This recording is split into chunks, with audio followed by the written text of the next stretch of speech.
G'day everyone, I'm David Reidy. Welcome to Piano Finally, a podcast by an old bloke who's getting around to learning the piano. Finally.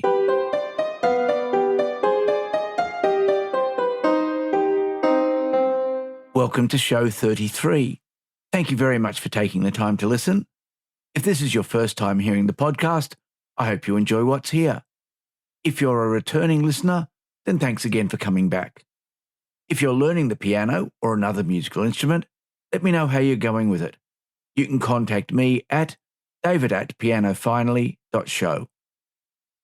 A bit of news about the podcast website. It has had a bit of a change over the last week. I use Buzzsprout to host the podcast files, and they have recently upgraded the website that comes with their hosting package. I had been using Squarespace and doing everything twice, but I've decided to just move things to the Buzzsprout site. This takes a bit of time and may not have been completed by the time this episode comes out.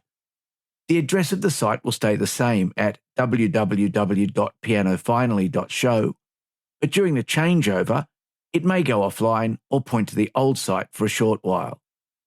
If pianofinally.show is not working properly or is showing the old content, the new site can be found at www.pianofinally.buzzsprout.com, but that'll only be temporary. The email address won't change, and it is working. Well, it's working now. It seems that I had some of the settings wrong, and so for the past month, I haven't been getting any emails sent to that address. I am now. As I was changing settings for the website, suddenly a whole pile of emails from December and January arrived in my inbox. So if you have contacted the show recently, I'm very sorry I haven't responded, but I'll get on to getting back to everyone over the next few days.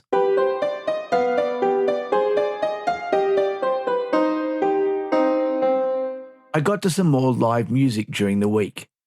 The Sydney Festival runs through most of January, which means there is a large variety of shows of many different genres filling venues around the city. I was able to go to see Sigfried and Roy, the Unauthorised Opera, a production of the Sydney Theatre Company. This is a new Australian opera, which, as you can probably guess, is about Siegfried Fischbacher and Roy Horn. Those are the Las Vegas Magic Act fame. It covers their lives from their childhoods to the events of 2003. The performances were great. The main characters were played by Christopher Tonkin and Kanen Breen, both of whom are renowned opera singers and who are excellent in their roles. The supporting cast was equally good, especially the countertenor, whose performance at the climax of the show was amazing. Also amazing was the work of the puppeteers, who brought the full-size tiger Manticore to life. Manticore had a puppeteer, Thomas Romali, on the inside and Kirby Myers on the outside, making the incredibly lifelike 2-metre-tall tiger a real presence. Siegfried and Roy were famous for their magic as well as their big cats, so the opera also included a number of stage magic illusions, from young Siegfried producing a stuffed rabbit from a hat to sawing a woman in half near the end of the show. All the illusions were performed well by the actors, whom I assume are not normally illusionists. It was a really enjoyable evening, and compared to normal opera tickets, it was quite reasonably priced. Unfortunately, you've missed the show in Sydney. It closed last night. But if you see a production of it somewhere, it's worth checking it out. As this is a new work, I don't know what sort of opportunities there might be to see it in the future.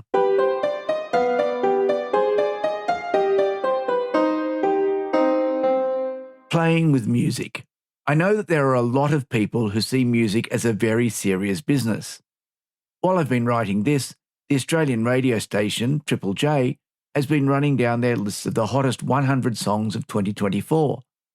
Undoubtedly, there are many people whose livelihoods depend upon music in all its various forms, and it's just as well that they take it seriously. Luckily, I don't have to. Despite the fact that throughout my life I have always ended up teaching the things I have learned, I have no intention at all of teaching music. I can do music just for fun. I will still take the learning seriously, but I'm free to play with what I learn rather than have to apply it to a serious purpose. I've said all along that my goal in learning to play the piano is to get good enough that I can use my skills to entertain and to let people have some fun. I think that will be fun for me too. While I'm writing this, I have Stage Plus showing a performance of Beethoven's Symphony No. 7 in A major with Leonard Bernstein conducting the Vienna Philharmonic. It's one of my favourite Beethoven pieces, despite the lack of a piano, but looking at the orchestra members, the only person who looks like he is having any fun is Leonard Bernstein, conducting without a score. Surely it must be fun being part of a group making all this wonderful music.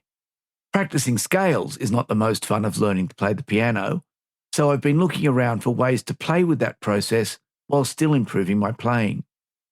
One of the YouTube channels I watch, I think it was Jason Lee, suggested playing scales in different ways, using dynamics and articulation to have some fun with how it sounds. I've been playing scales exclusively legato. The video suggested playing them staccato and then trying with one hand playing legato and the other staccato. I gave it a go, and it's a lot harder than I thought it would be. It will be fun trying to get it all to work. I've been working through music theory in addition to playing, and although it's a relatively dry topic, I'm finding it really interesting, but I can't say it's fun. The main reason is that if I want to turn the notes written in the text into music, I have to play them on the piano, and my skills aren't there yet to do that without a struggle. Luckily, I found a solution. Later in the episode, I'll review a music application called Scalar 2 that makes playing with chords a lot of fun. Scalar 2 lets you play a chord by pressing one key, which lets me explore all the chord progressions I've been learning about in theory, but which I don't yet have the manual dexterity to play on the piano. Additionally, it can do the voicing so they sound musical. It's great fun and really helps with understanding the reasons behind the theory. And because it's fun, I look forward to the last 5 minutes of each practice session, where I move away from the Kawai to the Arturia keyboard to play with some chord progressions in Scalar. Do you inject fun into your practice and playing? I'm glad that I'm in a position that I don't have to take it all too seriously. Just before I finish, I noticed something interesting in the Bernstein performance. It was recorded in Berlin in 1979, and the orchestra is composed entirely of men. There's not a single woman to be seen. Isn't that a bit weird? After all, Mrs. Martin, who lived across the road, was the associate principal oboist in the Sydney Symphony Orchestra in the early 1970s, and she was certainly not the only woman on stage. The Vienna Philharmonic apparently didn't catch up until 1997, when Anne Lelkes, a harpist, joined. Oh, and incidentally, it was Good Luck Babe by Chapel Roan that took out the #1 spot in the Triple J Hottest 100.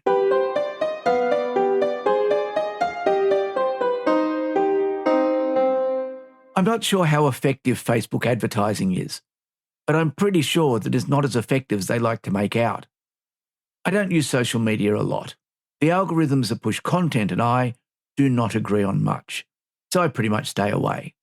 I have Facebook to keep up with family members and Instagram, mostly for this podcast. This means that there is a lot of music content that I post, so the advertising I get served is music related. This week's purchase started with a Facebook music ad for some music software called Klimper 2. I don't take anything I see on Facebook at face value, so although it looked interesting, I decided to do some more research on the software, and that led me to another product called Scalar 2. Scalar 2 is a chord generator, a piece of software that works with a DAW to generate chords and chord sequences. I've been looking at these from a theory point of view and playing around on the piano to see what they sound like. My main problem with doing that is that even if I stick to C major as the key, I'm pretty slow at moving from one chord to another unless they're triads in root position, and that's not particularly musical. I can set Scalar 2 to C major triads, and it will play each of the 7 chords with the press of a single key on the MIDI keyboard.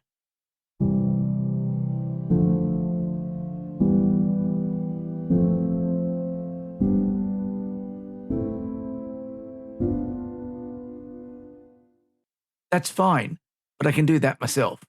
However, if I turn on voice grouping, it will still play the chords, but now with inversions so that the movement between chords is minimized.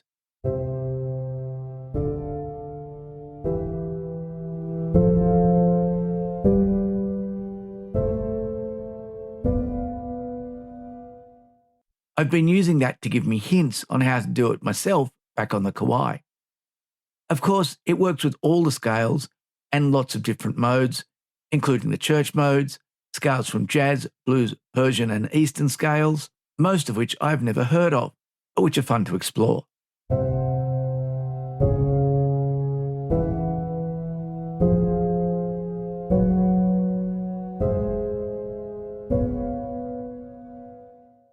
It's also simple.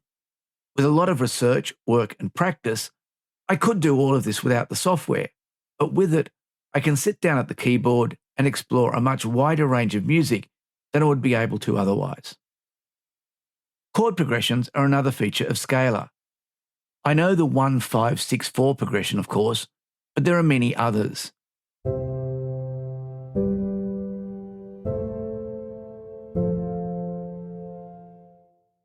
Scalar gives you an easy way to put them in, but goes many steps further by having hundreds of other progressions organised by genre, such as musical theatre.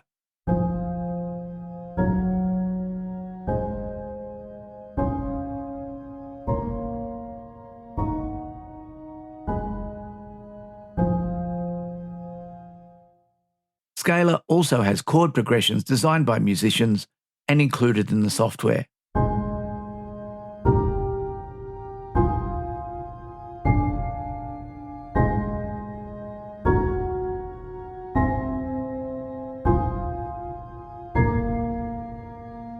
At the moment, you have to use Scalar with a DAW. It sits within it as an instrument, and you can choose to use the inbuilt samples it includes. All the examples in this section were done with the felt piano instrument, but you can also use it to control other MIDI instruments. The new version, Scalar 3, which is due for release in March, will include a standalone mode so it can be used by itself. Best of all, if you buy Scalar 2 now, you get a free upgrade to Scalar 3 when it is released. There is a huge collection of tutorials available on YouTube for the software and a full course that is quite cheaply priced that I'm working through at the moment. As soon as you watch one of their tutorial videos, you'll learn another reason that I like the product. All the presenters have Australian accents because Scalar is developed by Scalar Music, a company that works out of Melbourne. Another reason to support them. Anyway, I'm having great fun with Scalar 2, exploring lots of different music and seeing some of the theory I've been learning put into practice. Scalar 2 with the free upgrade to Scalar 3 sells for $49 and is available directly from Scalar Music for Mac OS and Windows. There's a non-affiliate link in the show notes.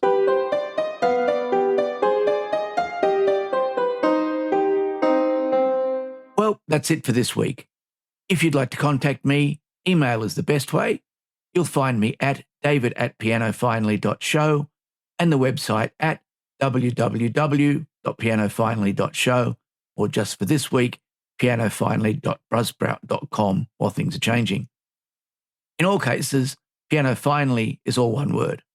The show is also on Facebook and Instagram and available as audio only on YouTube. You can subscribe via any popular iOS or Android podcast application or from directories such as Apple Podcasts, Spotify, or YouTube. I also post an excerpt and a link for each episode as an Instagram reel. If you're learning an instrument, let me know where you are in your journey. What's going well? What are your challenges? And so, until the next episode, I hope your piano stays in tune and you enjoy your time at the keys.